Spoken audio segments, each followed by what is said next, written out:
And here we go. Let's review the law changes for the 2019-20 season.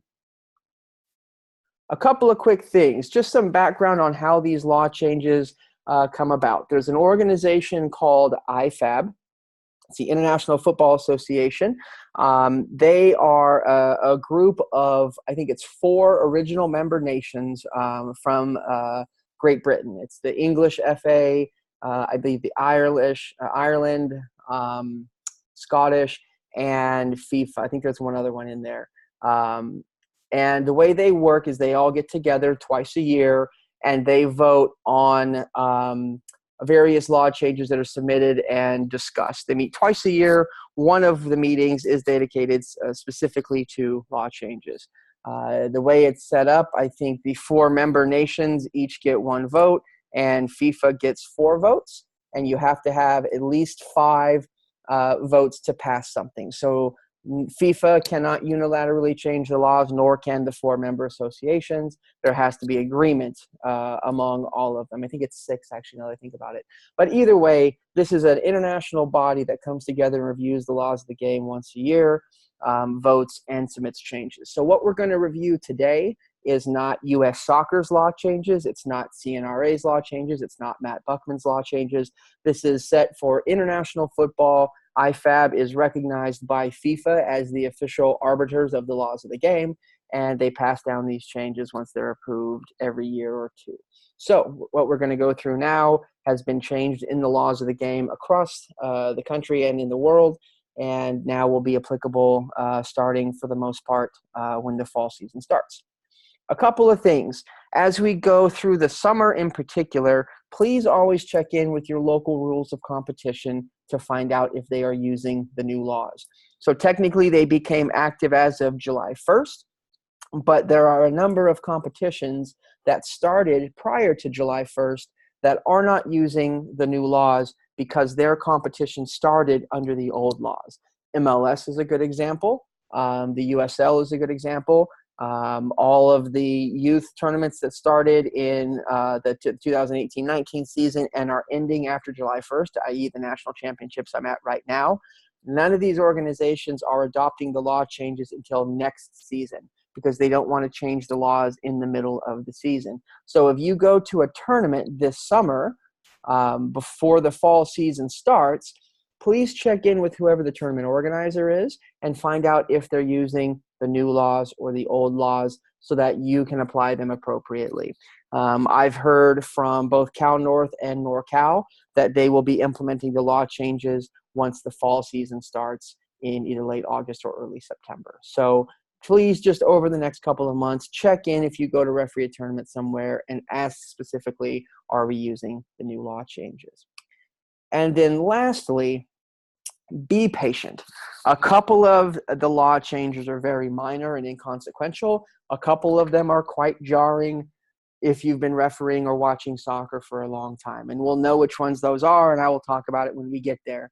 But this will require a lot of patience and a lot of explaining, particularly to the coaches and parents of younger players who have been involved in soccer for a long time and aren't keeping up with law changes. So please be patient while you're out there. The next 6 or 8 months, I'm sure we're going to have to explain a number of law changes a number of times. So please be patient and work with folks as they express frustration or confusion about things that they've seen in the game for years and years that are now different. So let's make sure we're good out there. All right, a question here, where would you be able to check the local rules of competition? That is a good question. Check in with your assigner. Whoever assigned you the games or is coordinating referees for that event, be it a tournament, it's going to be tournaments over the summer, they should be able to answer that question for you. If they don't know the answer, they will be able to find someone who does. So definitely just check in with your assigner first and they'll be able to help you out. So getting into the law changes, Law 3 is the first one we're going to go through. A player who is being substituted must now exit the field by the nearest point on the touchline. So the change to this law is that currently, if someone is subbed out of the game, they are required to leave at midfield. Now, that always presents us with a number of challenges because players like to take their time coming off the field, particularly when they're on the far side of the field. And we ended up with a lot of wasted time and a lot of frustration by the opposing team. So now, with this law change, a player who is being removed from the game must leave the field by the nearest point on the touchline. So if they're across the field, we want them to exit that direction. As referees, when you're implementing this, again, this is a new change. It's going to be uncomfortable. Most of the players and coaches aren't going to know about this, and so you're going to have to explain it to them. So this is going to require you to, while you're out in the middle of the field as the referee, identify who the substituted player is and say, hey, let's go off this way. Go off this way. It's a new line change or new law change. Let's go off here, go off the field there, and walk their way around. So be prepared to sort of facilitate that process when subs are taking place, because the players will need to be reminded, particularly if they're looking for opportunities to waste time. So make sure that we're being proactive. Hey, are you coming off? Go off over there, please. Go off that direction. You instruct them where they are to go off the field. Players coming on the field still enter from midfield. There is one exception to this law change. If the referee feels like there is a concern for safety or injury of the player being removed from the game, i.e. if the closest touch line that the player is at is of a big group of opposing fans, perhaps let's not ask them to leave the field right into a big group of opposing fans. Maybe that's not a good idea. So be intelligent, be smart, be practical. If there's any reason to think that there's any potential danger or cause for concern for a player leaving the field at the closest point, you are allowed to show some discretion here and guide them to where you want them to leave the field. Pretty straightforward law change. Any questions on this? Question is, player on the far side must go off on the far side. The answer to that is yes. Whatever touch line they are closest to, that's where you want them to leave. Any suggestions when coach subs 5 or 6 players, how to keep track of where they are on the field? Good question. Absolutely. Just at that point, if you got 5 or 6 players, just call out, leave the field at the closest point, leave the field at the closest point. If you see them trying to go across the field, go and intercept them. But again, in the youth game, this is going to be a challenge. So do the best that you can to manage the situation when you've got that many people exiting the field. Question here, no more penny exchanges. That is correct. They'll need to leave the pennies at the technical area, and when the player comes around the field and gets back to the technical area, then we go ahead and let them take the penny at that point. Question, if the player does not leave where you instructed them, can you card them? Let's be careful with this. Let's manage them as much as we're able to. Let's be proactive. This is a great thing when you meet with the coaches before the game and you go to say hello. This is a great law change to remind them of, because it's the one you're going to encounter the most. So definitely remind them when your players come off or being subbed, have them leave the closest point that they're at. That way you've been proactive. And now if you have an issue with it, you can go talk to the coach and say, hey, I'm struggling with your players. Please help me out here. I would be very careful immediately going and starting to show cards for this. If it's a time-wasting issue and they're just absolutely refusing your repeated requests, then absolutely you can show a yellow card for that. But again, let's be very, very careful, and let's try to proactively manage this as much as possible. So we had several questions about misconduct. Hopefully that gets all of them. So what I would suggest you do, these are really good questions. What I would suggest you do, be proactive with the player a couple of times. And if they completely ignore you, go over, talk to the coach and say to the coach, hey, I'm asking your players to leave the field per the laws at the closest point. They're refusing to do so. The next step for me is to issue misconduct. Let the coach try to take care of it, because I really don't want to see you guys get out there and start burning a whole bunch of yellow cards because a player's not paying attention or, is not just aware of what's going on. We have to be really, really careful. A lot of referees tend to immediately resort to yellow cards, and I don't think we want to see this for this kind of thing.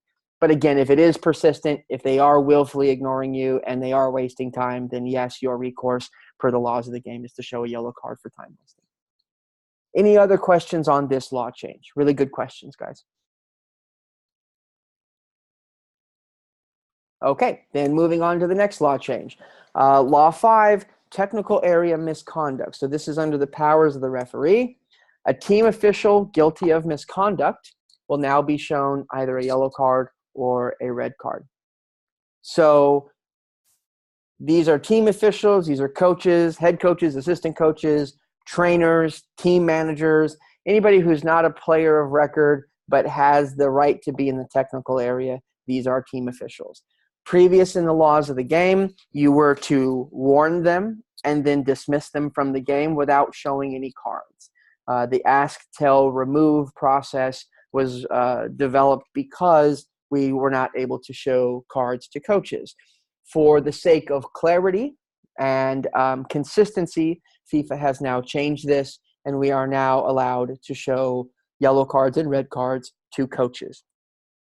All of the reasons that we are currently going and warning coaches or dismissing coaches are all the same. They have not changed the reasons that we can show team officials misconduct.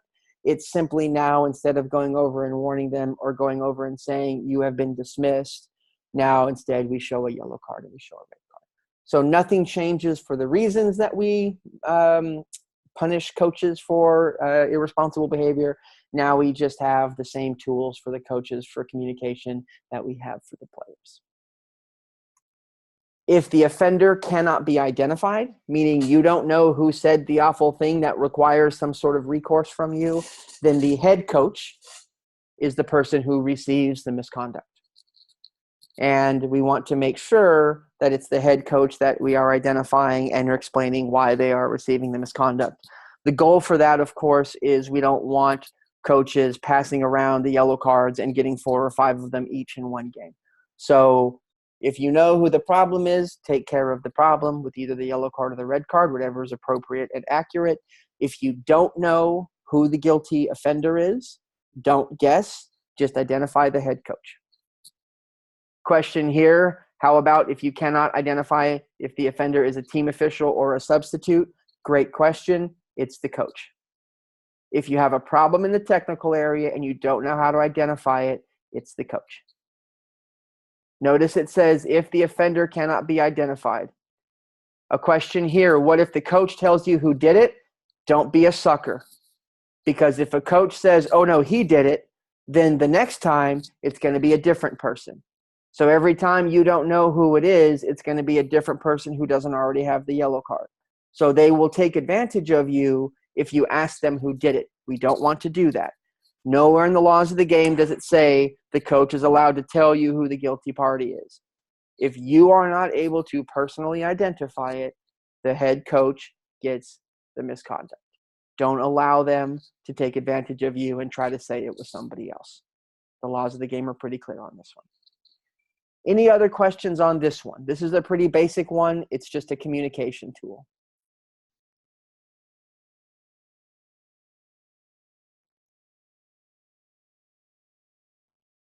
So we have a question here. Is the booking process for sent-off coaches still the same, or is the online send-off form going to be different since we have 2 different results, double yellow, straight red? I don't know the answer to that question, actually, because that is a paperwork question that is going to be unique to each competition. So that is a very good question, but it is one that you'll need to talk to the competition organizers about. What paperwork would they like to see? If there is only one official and they get a red, is the game abandoned? That depends on the competition. Again, if it is a youth competition, they require an adult head coach to be there. And if they don't have somebody who is rostered and eligible to become a coach, then yes, the game would be abandoned. In the adult game, they don't have that same requirement. So any adult can be listed. The team captain would then take over for the coach, and then somebody else if the team captain is gone. The adult game does not require an adult coach. Question here, misconduct equals yellow card or red card. That's correct. Does the second yellow to red apply to coaches? Yes, that is correct. 2 yellow cards equals a red card always per the laws of the game. So if a coach receives a second caution in the game, they are sent off. And that's why we don't want to allow coaches to tell you, oh, no, it was this person. Oh, no, it was this person. Oh, no, it was this person. Because then you're going to have 3 or 4 people with yellow cards and nobody's ever going to get sent off. And they will do that to you, I promise. Any other questions on this one? Again, pretty straightforward here. There's not a change to the law as far as how we apply it. It's just a communication change. We're now allowed to show yellow cards and red cards. Okay, Law 8. This is a technical one as well. The team that wins the coin toss prior to the game can now choose to take the kickoff or to choose which goal they would like to attack. So currently, when you toss the coin, the winner has to choose the side. The loser gets to choose or gets to take the ball. So automatically, there's no choice in it. FIFA has now said we would like them to have a choice. Then we are going to flip the coin, and the winner gets to choose which they want. The other gets the other option. So if a team chooses to take the ball, then the other team gets to choose what side they'd like to take. Again, pretty straightforward. We had a question here back on the last one. If a coach lies and tries to blame the misconduct on another person, is there additional punishment? No. Don't go looking for trouble. Deal with the misconduct and be done with it. So again, Law 8, when you do the coin toss moving forward, the winner of the coin toss gets to choose, do they want the ball or which side would they like to attack? If they choose the ball, then the team that did not win the coin toss gets to choose which side of the field they would like to be on. Any questions on this law change?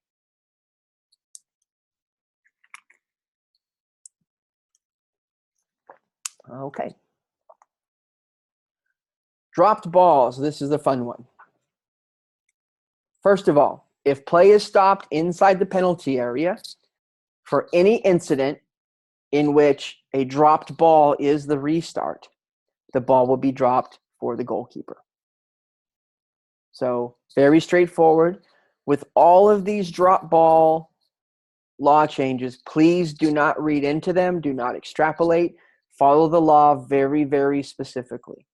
If play is stopped inside the penalty area for any reason where the result would be a drop ball, we drop the ball, give possession to the goalkeeper automatically.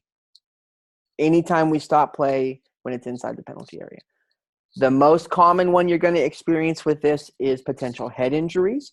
If 2 players or if a player hits their head or whatever inside the penalty area and you stop play to evaluate them, the restart is automatically a dropped ball for the goalkeeper.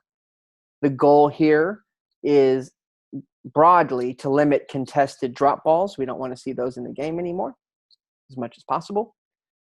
And so if we stop it in the penalty area, we definitely don't want to see a dropped ball that is contested inside the penalty area. So we drop the ball for the goalkeeper.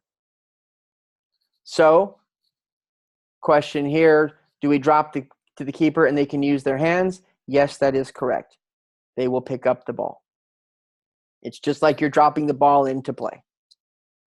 So again, repeat, anytime you stop play and you're going to have a drop ball inside the penalty area as the restart, we drop the ball for the goalkeeper. In a couple of slides, I will talk about how far away everybody else has to be from the drop ball. So if you have that question in your head, please hold off on asking it. I will cover how far away people have to be from a dropped ball. If play is stopped outside the penalty area, the ball will be dropped for the team that last touched the ball at the place on the field where it was last touched. So if you stop the ball outside the penalty area, stop play outside the penalty area, whoever last touched the ball, their team will have the ball dropped for them without it being contested. So anytime we have a drop ball now, we're going to drop it for the team of who last touched the ball. Question here, to be clear, there are no longer any contested drop balls. That is correct. We are removing that from the game. We don't want to have contested drop balls. Touched. So the question here, touched not the team that last had control. That is correct. Whoever last touched the ball. Again, please don't extrapolate. Please read the law very, very specifically and apply it very, very specifically. The ball will be dropped for a player of the team that last touched the ball. Full stop. So control doesn't matter. Deflections doesn't matter. Whoever last touched the ball gets possession.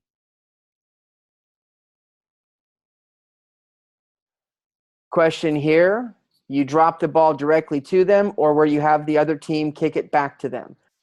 Again, please don't extrapolate on the laws of the game.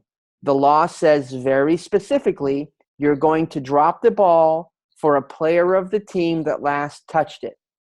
Nowhere in that law does it say anything about giving it to the other team and asking them to kick it back to them. We are removing that part of the game. The idea of a manufactured restart where the referee is telling one team, please kick the ball back to the other team. We don't want to do that anymore. That's what this law change is specifically for. So again, please read this law very, very closely and apply it very, very specifically.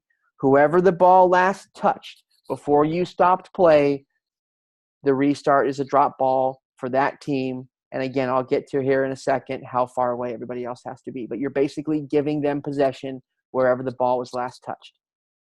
And remember, this is only outside the penalty area. Inside the penalty area, it's for the goalkeeper. Can a goal be scored directly from a drop ball? No, has to have a second touch. Just like the current law. Can a player who gets the ball touch and carry the ball to play it? Yes. The ball is back in play when you drop it.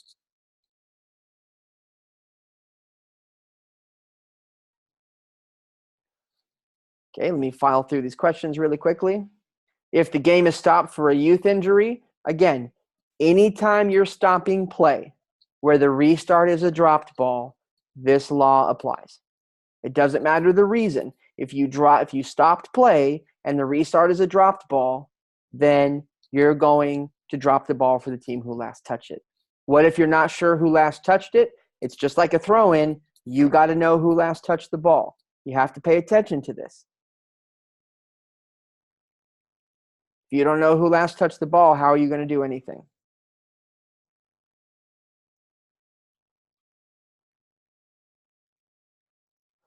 Question here, I assume the opponent can contest for the ball once the player plays the ball? Yes. So we're going to get here in a second to how far away everybody else has to be.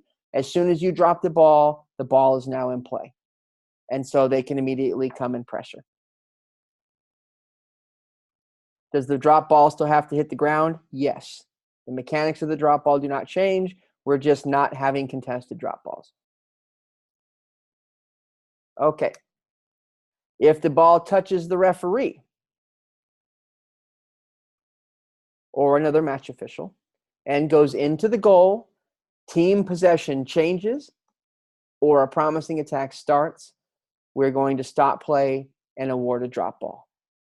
So again, if you get hit by the ball as the referee and the ball goes into the goal, team possession changes, or a promising attack starts as a result, we're going to stop play and drop the ball for the person who last touched it, for the team of the player who last touched it. So again, this is trying to get to a fairness component. If the referee causes a goal or a change in team possession, or if you deflect the ball and it creates a promising attack for the same team who had possession of the ball to start with, we're going to stop play and give a drop ball where you got hit. And we will drop the ball, just like the last law said, for a player on the team who last touched it.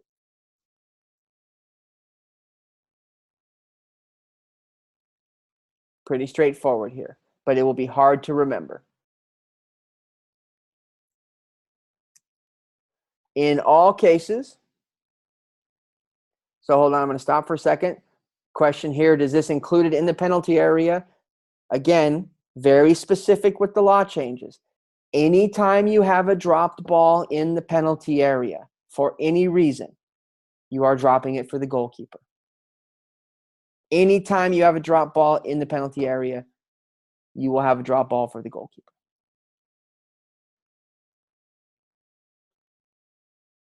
And the drop ball will be where it was last touched, per the laws. Question here, assuming the promising attack applies to the defending team as well in the form of a counterattack? No, because if the ball changes possession at all, you're going to give a drop ball for the team who originally had possession. So a promising attack for the defending team can't happen because as soon as the defending team touches the ball and gets possession, you're now stopping play anyway because a change of possession has happened. So the promising attack part relates specifically to if you get hit by the ball and it puts the team who had possession of the ball to start with in on a promising attack, that's unfair to the defense. You're going to stop play. You're still going to keep possession with the team who had possession, but it's where the ball was last touched. Okay? And now, in all cases, again, folks, I've answered this question 3 times now. Please pay attention. Is the restart location where the ball hits the ref or where it was last touched by the player? The law says where it was last touched by the player. I've answered that question 3 times now. In all cases, all of the other players must be at least 4 meters away. So again, you're going to have to remind people of this. This is one of these law changes that's going to be really difficult to implement for a while because we want you to stop play when the ball hits you and changes possession. They're not going to be used to seeing that. So we want to be very, very patient and explain to folks when you stop play the law change and why you had to stop it. So stop play, explain it, and then get everybody 4 yards away and restart play. Any other questions on drop ball?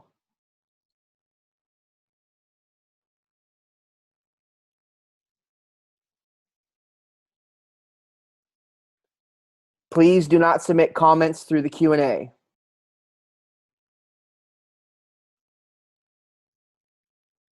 For a drop ball in the penalty area, can the other team be as close as 4 meters even if they are standing inside the penalty area, or should they leave the penalty area like a goal kick? Again, please follow the law very, very specifically. It says here at the very beginning, in all cases, all the other players must be at least 4 meters away. The answers are right there to your question. They must be 4 meters away. You can drop the ball for the goalkeeper. They pick it up. No problem. Okay. Moving on to Law 12, handball. First of all, deliberate handball remains an offense. There is no change to that law.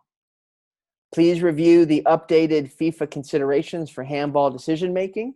They narrowed the considerations and made them a little bit more clear for all parties to hopefully make handball even less difficult to call. That never gets easy. But please, if you're not familiar with the FIFA considerations, Stuart just posted them in the chat. You can click on that link and you'll find them. Please review them to help you make handball decisions for deliberate handball offenses. So, again, another situation where we're going to read this law very, very carefully and apply it very, very specifically. The following handball situations, even if they are accidental, will now be given as a free kick, even if it's on accident. If the ball goes into the goal after touching an attacking player's hand or arm. This is a fairness topic. Nobody thinks it's fair, even if it wasn't done on purpose, for a player to get to score a goal off of their hand. So if there is an incident where the hand touches the ball and it goes into the goal, we do not want to award a goal. We want to call a handball. Pretty straightforward. If a player gains possession of the ball after it touches their hand and arm and then scores, or if we create a goal-scoring opportunity, we want to call that a foul. Again, even if it's on accident. If a player gains possession and then scores a goal, or if we've created a goal-scoring opportunity as a result of the ball touching the hand, then we want to call a handball.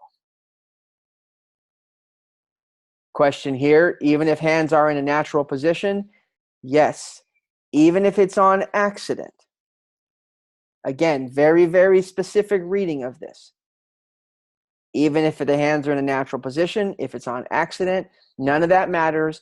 Anytime the ball touches an attacking player's hand and goes in the goal, or anytime a player gains possession of the ball and then scores a goal or creates a goal-scoring opportunity as a result of the ball touching their hand, even on accident, this is not fair for the sport. We want to call a handball. The player touches the player's hand or arm, which has made their body unnaturally bigger. This is very much still in the line of how we've been interpreting handball. They just codified it in the laws of the game. So there's not really a change here in how we've been calling handball. Now we just have text in the laws to actually support the interpretation that we've been taught over the last couple of years for calling handball. So even if it's on accident, if their hands are making their body unnaturally bigger, then we want to call that a handball. And then again, if a ball touches a player's hand or arm when it is above their shoulder, we want to call that a handball because that is not a natural position, unless the player who kicks the ball deliberately has it go up and hit their own arm or their own hand. We don't want to call that. So if a player kicks the ball into their own arm or hand, we don't want to call that because that's not something they would do deliberately. No player would deliberately kick the ball into their hand or their arm above their head. And this is getting into a couple of very unusual scenarios where a defender might try to clear the ball backwards over their head, and they might be running forward and they have their hand up for some reason. They kick the ball into their own hand. We're not going to call that a handball.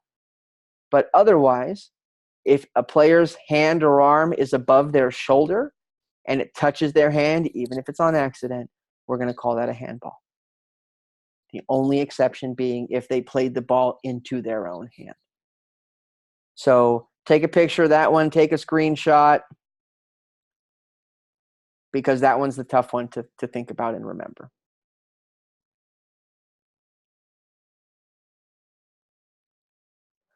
Okay, a couple of questions. If a defender gained possession from an accidental handling inside their own penalty area, would that be considered a goal-scoring opportunity since possession has changed and denied and they make a counterattack? No. The text specifically says goal-scoring opportunity. Goal-scoring opportunities don't happen when you gain possession 100 yards from your goal. So, no. If there is a defender who has an accidental handball, you don't want to call a foul because that's going to be a penalty kick, and we don't want to issue a penalty kick for an accidental handball. No foul for deliberately played. Again, please remember the very first slide. Deliberate handball remains an offense. Please pay attention. Deliberate handball remains an offense. So for whoever asked the question about no foul for deliberately played, please look at the screen. Deliberate handball remains an offense. We're talking about accidental handballs that in the past we probably wouldn't have punished because they were accidental. Question here, what if the defender gets an accidental handball and the ball goes into the net? Do you indicate a goal? Again, very specific reading of this. In none of these things do we talk about a defender hitting the hand and going into the goal. We're talking about attacking players. If an attacking player scores an unfair goal by having the ball hit their hand, we don't want to allow that goal. If a defender has the ball hit their arm and go into the goal, the attacking team has not done anything wrong. We are going to give that goal. So again, please do not read into this. When a player is 2 yards away and an attacking player kicks the ball into the defender's face, is this no longer an exception? Well, if they kick the ball into their face, there hasn't been a handball because the ball hit their face, not their hand. But again, remember, we're only talking about attacking players who hit the ball into the goal or create goal-scoring opportunities for themselves by accidental handball, or other situations where their arms are above their shoulders. Please do not read more into this. The laws are very, very specific and do not require any interpretation. That's why FIFA changed the text on these laws, because handball particularly required a lot of different interpretation.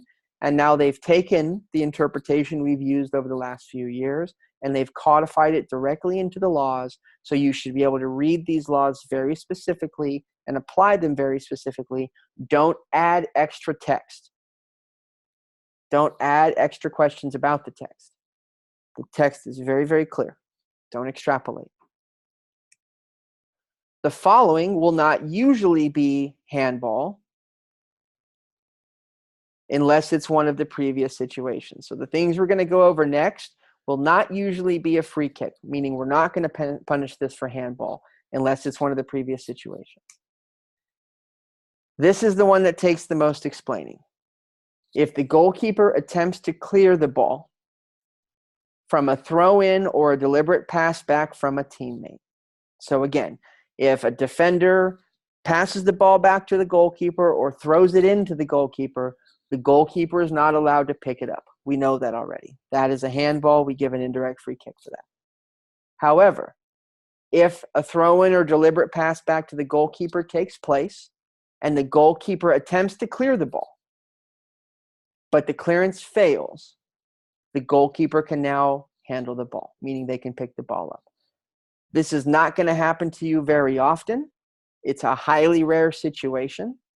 But if there's an intentional pass back or a throw into the goalkeeper and they try to clear it up the field, they hit the ball, it goes straight up in the air, it goes way off to the side or whatever, they can now go run and pick that ball up.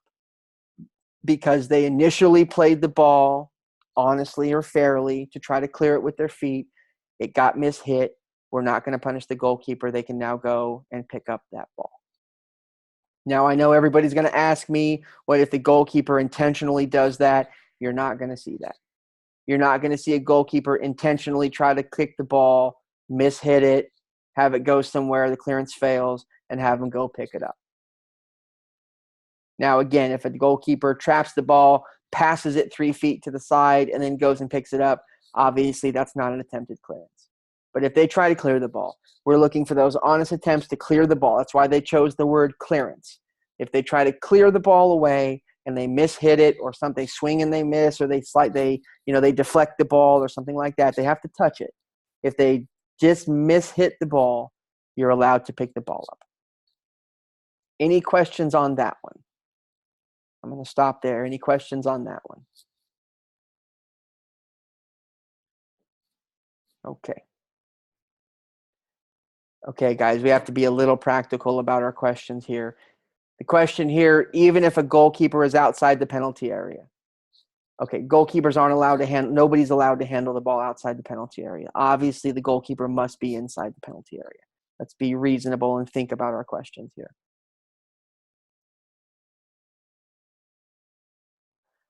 We have a question here. I bet high-level goalkeepers will swing and miss. Fine. You know what? If they want to take that risk, all the power to them. The laws of the game very clearly say if a goalkeeper attempts to clear it, they can now pick it up. If they want to practice that, they want to take the risk, have fun. Question here, is a whiff a failed clearance?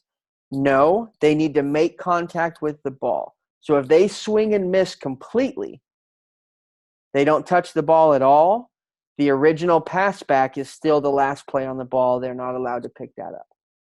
What we're getting here is a failed clearance, meaning they played the ball, it just didn't get cleared as a result of the play. And thank you, John, for showing the good video examples. Absolutely feel free to click on that link and see the video examples on IFAB. If a player is falling and the ball touches their hand or arm when it is between the body and the ground to support the body. We don't want to call this a handball. So if a player is falling or making a slide tackle, going to ground intentionally, not just falling, but going to ground intentionally, and they put their hand down to brace their fall, which is a very normal and natural thing for people to do, if their hand is underneath them, between their body and the ground to support the body, and the hand hits the ball, we don't want to call that a foul. However, if they slide and the arm is extended away from the body, not underneath the body holding it up, but away from the body, and the ball hits the hand, then yes, we want to call that a handball. So again, if their hand is underneath their body and it's supporting themselves, we do not want to call that a handball. But if they're sliding and the arm stretches out away from the body while that happens, now we want to call that. Any questions on that one? I would encourage all of you, if you want to go look at the IFAB website, they have video examples of all of these law changes. Very, very good slide presentations, about 100 slides. IFAB did a really, really nice job explaining these for us. Lots of video examples. Okay, moving on to restarts. This is my favorite. When there is a wall of 3 people or more, 3 or more defenders specifically, the attackers are not allowed within 1 meter of the wall. That is behind the wall, in front of the wall, to the side of the wall, doesn't matter.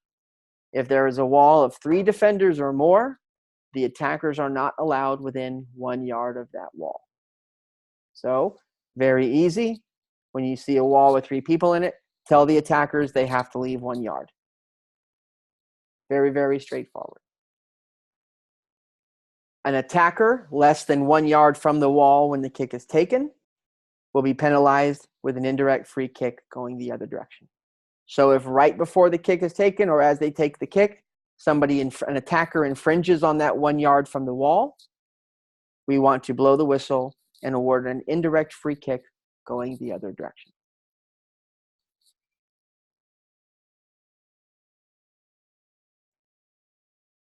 Question here, I've gotten a lot of questions about how, if to do the indirect free kick for violating this, where it is at the spot where the player committed the offense.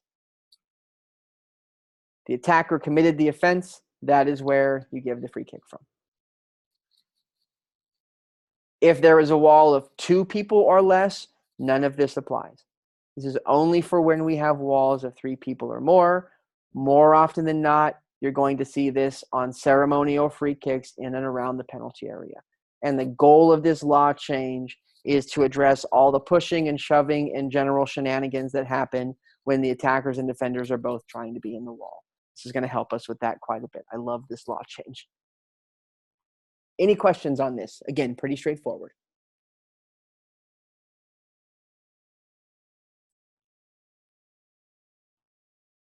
Okay, then I'll move us along. I'm going to skip to Law 16, taking of goal kicks. The ball is now in play when the kick is taken. It can now be played before it leaves the penalty area. This is the one, I think, between subs and the goalkeeper. I think this is the one that's going to require the most explanation because people are just used to seeing the ball have to leave the penalty area.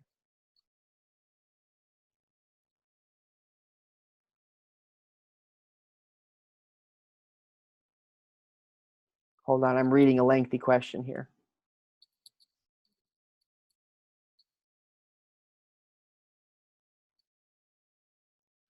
Give me a second to read this question. I apologize.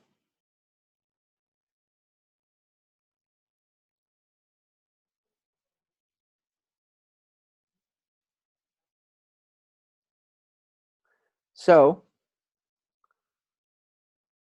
the question is, if the defender takes the goal kick, putting the ball into play, and an attacker enters the penalty area and plays the ball before any other defender, play continues. That is correct. The ball is in play as soon as the kick is taken.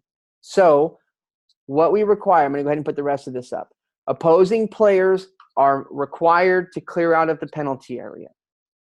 But if the team who is taking the goal kick decides to play quickly before the opposing players have had the opportunity to clear out of the penalty area, that is their prerogative.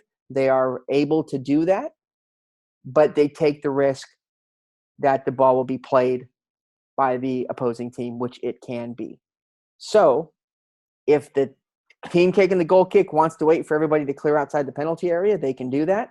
If they choose to play quick, they are taking the risk that the ball will be intercepted, because as soon as the ball is kicked, it is in play. The same applies to the build-out line for goal kicks. And I believe that's been the case for the build-out line now. Players have to go outside the build-out line, but if the team chooses to play quickly, then that is their prerogative, and the opposing team does not get punished for not getting outside the build-out line before they chose to play quick. If I'm correct, please, or if I'm incorrect, please correct me, but I do think that's the way the build-out line is intended to work. Goal kicks, the same thing. So we need players to clear out of the penalty area, the opposing players, but if the team taking the goal kick decides to play quick, that is their prerogative, but it's also their risk.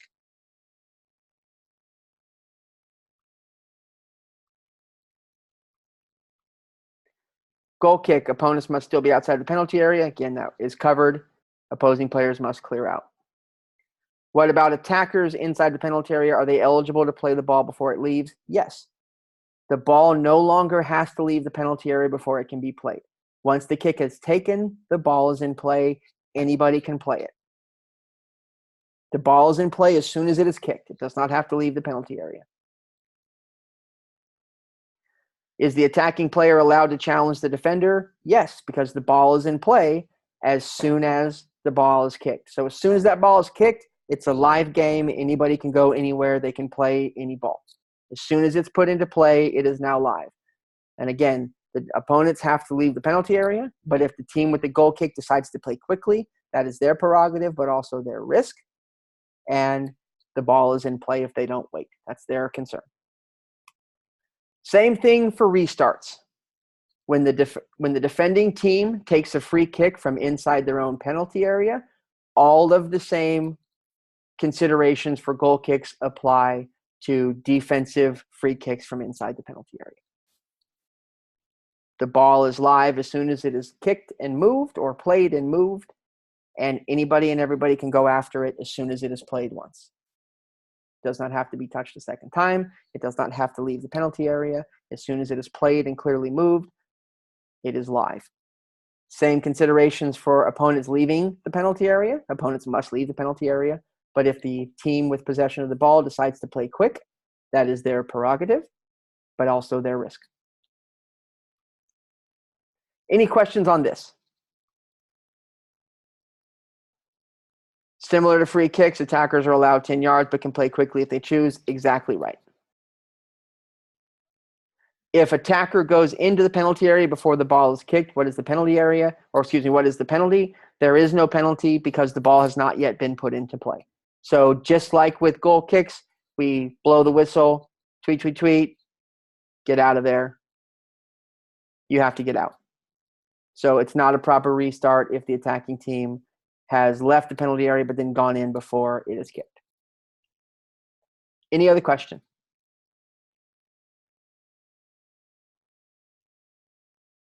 Can a player play the ball again before it touches another player? No. If a player takes a goal kick or a defensive restart and then kicks it again, just like the rest of the laws of the game, that is now an indirect free kick.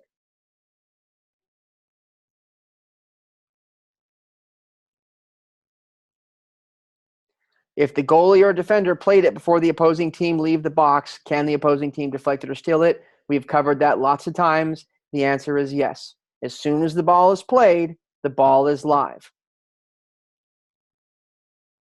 Pay attention, folks. You're asking a lot of questions I've already answered. Okay, moving along to penalty kicks. The goalkeeper must now have at least part of 1 foot on the goal line when the kick is taken. They cannot stand behind the goal line. So at the taking of a penalty kick, They must have part of one foot on or in line with the goal line when the kick is taken. They cannot stand behind the line. Additionally, the goalkeeper must not be touching the goalposts, the crossbar, the nets. The physical parts of the goal must not be moving when the kick is taken. So goalkeepers who like to jump up and down and hit the crossbar and do all that stuff, not allowed to do that. If it's happening, don't allow the kick to be taken. Go and tell the goalkeeper they're not allowed to do that, and then have the kick taken. The logic with this is that it was an unfair distraction to the attacker to have the goalkeeper slamming into the crossbar and the posts. And oftentimes, particularly at the grassroots level, those posts are moving quite a bit when the goalkeepers are striking them, which creates an unfair disadvantage for the attacker. I know a lot of those cheaper goals, if you hit the crossbar, it'll bounce up and down, and now the goal might not be 8 feet tall. It might be 7 feet 9 inches. Who knows? So we don't want the unfair disadvantage to the shooter created by the goalkeeper hitting and moving the posts. The they in this case refers to the crossbar and nets, not the goalkeeper. That is correct. That's why I said the goalpost, crossbar, and nets must not be moving. Question, what's the logic for not being able to stand behind the goal line? I'm actually not 100% sure about that one, but that is the law, so we apply it. I apologize, I don't know the rationale on that one. The question here, what does in line with the goal line mean? It means that they must have a foot on or in line with the goal line, meaning they can have one foot up in the air off the line, but it has to be in line. So if they're still allowed to jump up and down, so if they're jumping up and down, but they're not touching the goalpost, they're allowed to do that, but one foot must be on or in line with the goal when that kick is taken. Any other questions on this one? It's a pretty straightforward law change. Okay. Last one for penalty kicks. The team's penalty taker can have a quick treatment or assessment from a trainer and then take the penalty kick. So right now, if a player gets hurt on a foul that results in a penalty kick and the trainer has to come on and evaluate them, they are required to leave the field. IFAB felt that it was unfair if the player fouled would be the player who would normally take your penalty kick, and they're now required to leave the field because of being evaluated by a trainer and not be able to take the penalty kick. So they changed the law to say that if the player who got hurt and required a medical assessment or treatment that is brief, they do not have to leave the field if they are the person that is going to take the penalty kick. So if a player gets hurt and you bring the trainer on and you're going to restart with a penalty kick, if that player says, I'm the penalty kick taker, they are not required to leave the field, but they will be required to take the penalty kick. If they decide not to take the penalty kick, then they have to leave the field and they come back on when you wave them back on. So again, this is a fairness thing here. We don't want to punish a player who gets hurt on a foul that leads to a penalty kick and not allow them to take the penalty kick. So we're going to allow that to happen. The one exception to that is if a suspected head injury, they do not have to leave. Again, they can get a quick treatment or assessment. So if the trainer comes onto the field for a suspected head injury and they evaluate quickly and decide the player is okay, if that player is the penalty kick taker, they are allowed to stay on the field. But if they are not cleared medically as a result of the head injury, that's a very different story. They're not allowed to be on the field at all. So let's be smart and reasonable here. If the guy says, I want to take the penalty kick, and he just got assessed by the trainer, great, no problem. Go take the penalty kick. Don't make them leave the field. But if they have not been cleared from a potential head injury, they are not allowed to be on the field. Any questions on that one? Okay, so that brings us to the end of our session. We are 57 minutes in to the webinar. Are there any other questions on the law changes that were presented this evening?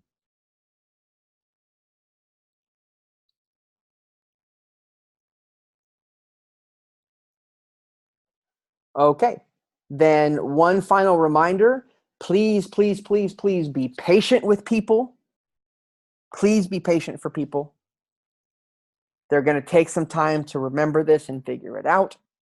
And please be good stewards of these law changes. Explain it to people. Make sure they understand what's happening.